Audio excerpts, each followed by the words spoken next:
ತಡಿಯಂಡಮೋಳ್ ಬೆಟ್ಟವನ್ನೇರಲು ಆಗಮಿಸಿದ್ದ ಪ್ರವಾಸಿ ಯುವಕನೊಬ್ಬ ಹೃದಯಾಘಾತದಿಂದ ಉಸಿರು ಚೆಲ್ಲಿದ ಘಟನೆ ನಡೆದಿದೆ. ಬೆಂಗಳೂರಿನಲ್ಲಿ ಉದ್ಯೋಗದಲ್ಲಿದ್ದ ಹರಿಯಾಣದ ಜತಿನ್ ಕುಮಾರ್ 23 ವರ್ಷದ ಯುವಕ ಮೃತಪಟ್ಟ ದುರ್ದೈವಿ. ಬೆಂಗಳೂರಿನಲ್ಲಿ ಕೆಲಸದಲ್ಲಿದ್ದ 6 ಜನರ ಚಾರಣಿಗರ ತಂಡ ಭಾನುವಾರ ಬೆಟ್ಟವನ್ನು ಏರಲು ಕಕ್ಕಬ್ಬೆಗೆ ಆಗಮಿಸಿತ್ತು. 3 ಯುವಕರು ಹಾಗೂ 3 ಯುವತಿಯರ ತಂಡ ತಡಿಯಂಡಮೋಳ್ ಶಿಖರದ ತುದಿಯನ್ನು ತಲುಪುತ್ತಿದ್ದಂತೆ ಉಸಿರಾಟದ ಸಮಸ್ಯೆಯಿಂದಾಗಿ ಜತಿನ್ ಕುಸಿದು ಬಿದ್ದಿದ್ದು, ತಂಡದಲ್ಲಿದ್ದ ವೈದ್ಯರೊಬ್ಬರು ಪ್ರಥಮ ಚಿಕಿತ್ಸೆ ನೀಡಿದರೂ ಕೂಡ ಚೇತರಿಸಿಕೊಳ್ಳದೆ ಸಾವನ್ನಪ್ಪಿದ್ದಾರೆ. ನಾಪೋಕ್ಲು ಪೊಲೀಸರು ಕೇಸ್ ದಾಖಲಿಸಿಕೊಂಡು ಕಾನೂನು ಕ್ರಮ ಕೈಗೊಂಡಿದ್ದಾರೆ.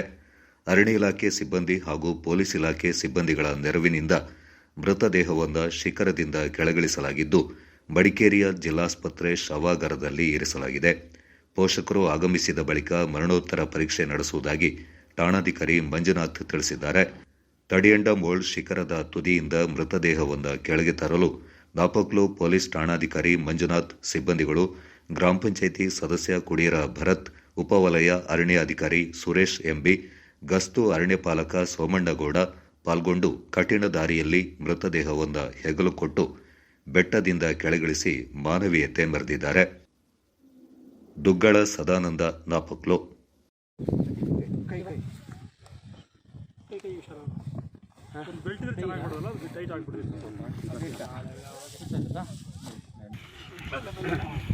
ಮಾಡ್ತಿದ್ದೀರಲ್ಲ ಬಿಚ್ಕೊಂಡು ಹಾಕಿಟ್ಟು ಬಿಚ್ಚು ಇದನ್ನು ಇದು ಮಾಡಿ ಬಿಚ್ಬಿಟ್ಟು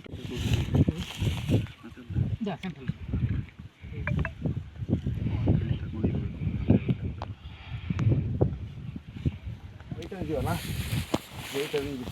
ನಿಮಗೆ ವೆಯ್ಟ್ ಜಾಸ್ತಿ ಬೀಳುತ್ತಲ್ವಾ ಅಥವಾ ನಮಗೆ ಬೀಳುತ್ತೆ? ನಮಗೆ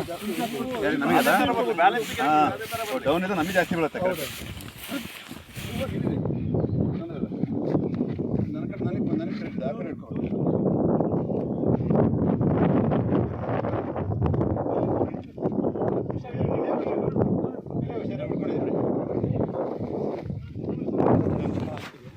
ಸ್ವಲ್ಪ ವೇಟ್ ಆಯ್ತಾ? ಇಲ್ಲ ತೊಂದರೆ ಬನ್ನಿ,